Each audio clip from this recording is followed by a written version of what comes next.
Hey guys, today I've got the animated talking pirate head, and you're probably thinking, I've never heard of this before. Well, that's because it's my animatronic. I built this, guys. So I took a mask which was available online, and I literally cut it up. I gave it a pirate hat so it could be a pirate animatronic, and I put in this mouth mechanism here, which I'll turn over and show in a minute. So I printed this. It took 10 hours to print on my Ender 3v3ke. And then the jaw took an extra hour, and then there's a support beam that goes across for the mouth, which took a little extra as well. So all pretty good stuff, pretty easy. Yeah, I'm really happy with this. I took a talking skull to bits. Here it is, the shell. LED's missing, everything. There's not a thing left in this. It's all in the pirate now. I bought a filament just for this, and it looks really nice. I think I need to just paint up the hat a bit, maybe use an acrylic marker for that, and then that could be really nice and look good as a pirate.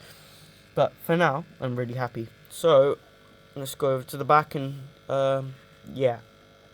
Before I reveal, it's a mess. It looks like a bomb.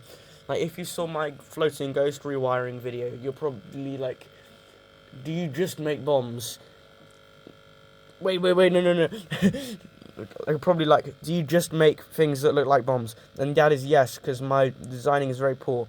And if I were to release this to the public, like for sale or something, I would definitely do something a bit more robustly built. So the mechanism may probably be built from some more like durable parts and stuff.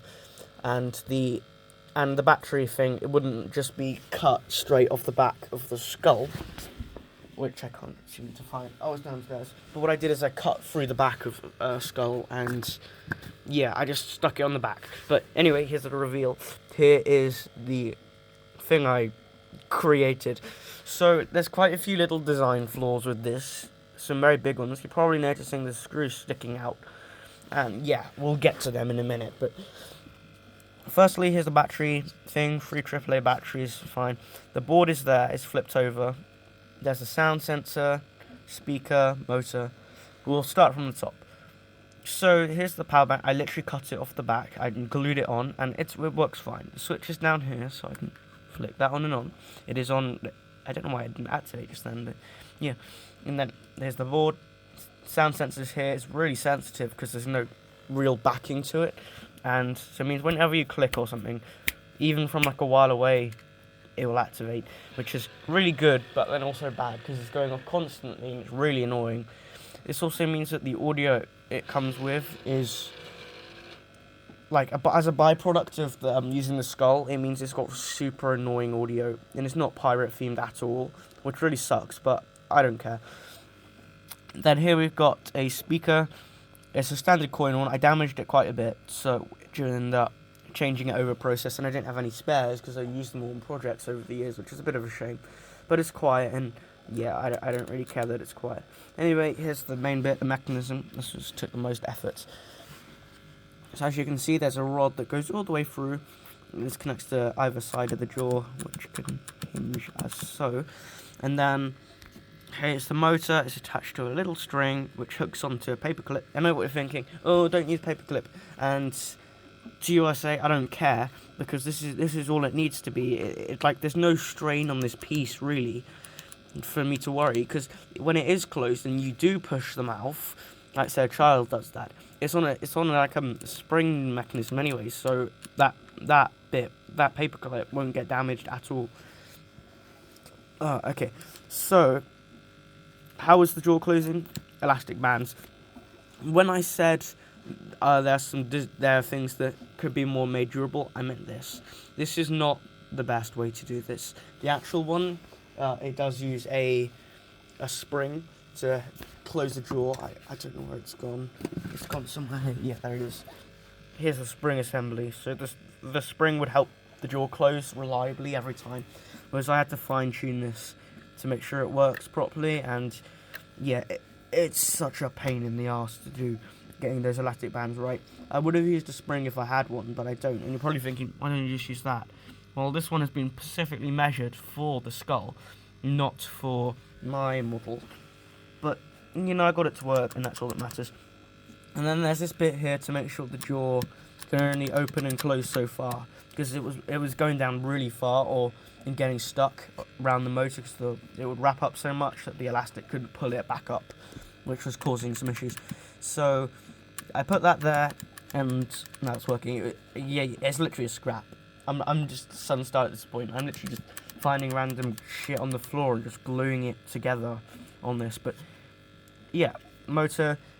You can see my failed attempt of using a screw there. I don't know why I've left that in there. In fact, it'll probably come out because I did it really badly. And if you're wondering how do you screw it into plastic so easily, well, I just push on it with a soldering iron and then screw the rest in. It's super easy because these screws do conduct, which is awesome. And then you're probably wondering, what are these doing here? I'm going to get to them now. So, as you can see, this mechanism protrudes quite far, which means if you're hanging it, then the mechanism is just going to be butted straight up against it. It may get damaged, which I doubt, but it's more the fact that it just hinders the jaw from working as it should. And so what this does is they suspend it, so when it's sitting, it means the mechanism does not come close. Sure, it looks weird when it's hanging, but it's the only way I can do it. And I'm not sure people are going to notice on Halloween anyway. As you can tell with this, a fair bit of inspiration was taken from a talking clown, which I'll get down now. Here it is, this talking clown. Yeah, size comparison, he is ginormous. This was literally the extent of my print bed, I know. It's only 22 centimeters, so not a very big print bed. But I couldn't use my old big printer either because, yeah, my cat chewed through the wires of that, so that's down for a while, but yeah.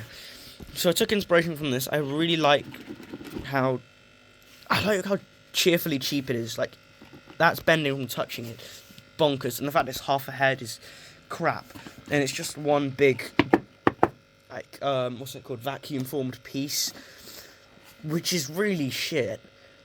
But it's awesome. It's really nice. It has so much, like, classic Halloween charm, as in, like, a thing you'd hang on the front door, and then it would just activate and, you know, exist. It's just so cool to me. I love it. Obviously, this one is made with a more robust mechanism, but the jaw piece on mine is a lot more thick and durable. This one's hard plastic, as this one will bend and warp. So mine has my strong points, but this one doesn't. And as for the LEDs, which I also transferred over, I literally just grabbed a soldering iron, put a hole through, and the LEDs just slitted right on in, and I just globbed some hot glue over them, and fine. They were all good. Obviously, you could probably punch through these ones if you really wanted to, but mine, I really went to town with the gluing on these, so it should be alright. That's what this one does. I really like the way the jaw moves on this. I think it's just so charming, and I like how much clattering it makes. It's just so cool. I'm going to show off mine now. It's the moment you've all been waiting for.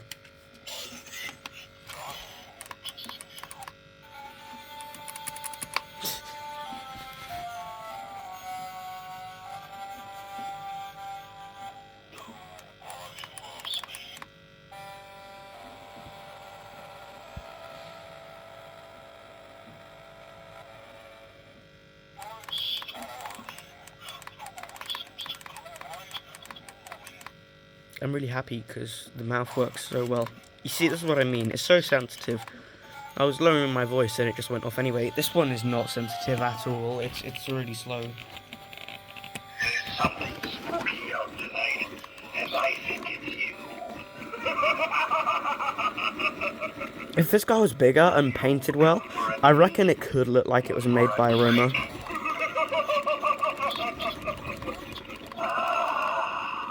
Yet another creature of the night approaches. One thing I don't like about this is it says all its phrases, it cycles through them all. Whereas this one, it does that, but it's only on sensor mode.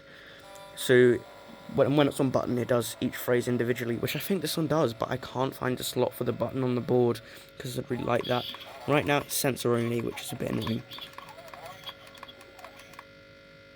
Alright, let's do a noise check. So I'm gonna click my fingers really loud, really quietly. Yeah, that just shows you. There's this one.